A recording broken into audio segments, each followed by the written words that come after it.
6. Sejarah Rasulullah Shallallahu Alaihi Wasallam setelah menjadi Rasul sampai sebelum hijrah disebut fase Mekah. Rasulullah Shallallahu Alaihi Wasallam berdakwah secara sembunyi-sembunyi di Mekah selama 3 tahun, menawarkan Islam kepada orang dekat beliau. Orang yang menerima dakwah beliau kurang lebih 40 orang disebut as-sabiqunal awwalun. Di tahun keempat kenabian, Rasulullah SAW berdakwah secara terang-terangan yang didukung oleh Abu Thalib. Tokoh yang menentang dakwah beliau adalah Abu Lahab, sehingga turun Quran surat Al-Lahab.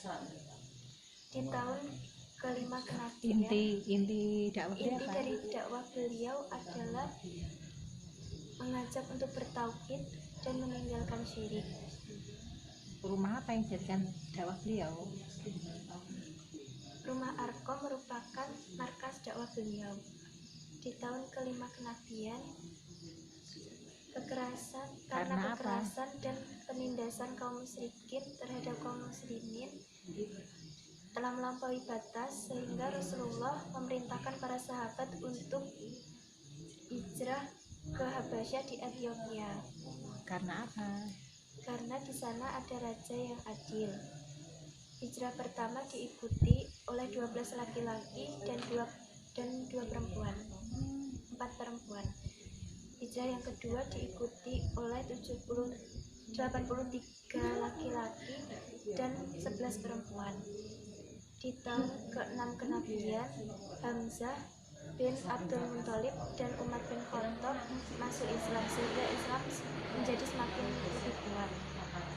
Di tahun ke-7 kenabian, Rasulullah beserta keluarga besar Rasulullah Shallallahu Alaihi Wasallam dari Bani siapa? Dari Bani Hashim bin Abdul Muthalib, dari Bani Hashim dan Bani Hashim dan Bani Abdul Muthalib, yang muslim maupun yang kafir dibaikot oleh kaum musyrikin selama 3 tahun. Di antara isinya adalah tidak boleh menikah, tidak boleh jual beli, tidak boleh damai dan menaruh kasih terhadap mereka, sehingga mereka mau menyerahkan Muhammad kepada mereka. Kondisi mereka mengenaskan sampai mereka makan dedaunan dan kulit-kulit. Di tahun ke-10 kenabian, paman beliau Abu Thalib wafat dalam keadaan kafir. Setelah itu istri beliau wafat, sehingga di tahun itu disebut sebagai tahun kesedihan karena mereka merupakan pendukung dakwah beliau. Di tahun ke-10 kenabian, Zaid bin Haritsah menemani Rasulullah untuk berdakwah ke Thaif. Tetapi apa yang terjadi? Di sana mereka dilempar dan diusir oleh penduduk setempat.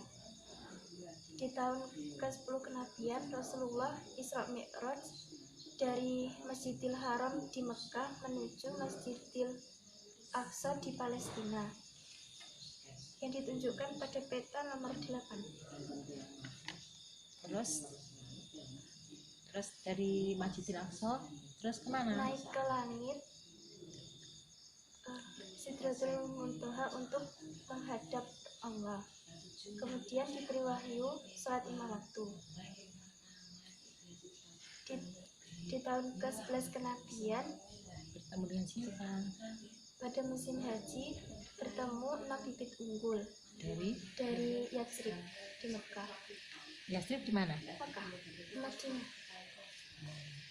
Terus apa yang terjadi setelah itu? Sebagai awal apa? Sebagai awal perubahan sejarah kehidupan manusia yang baru.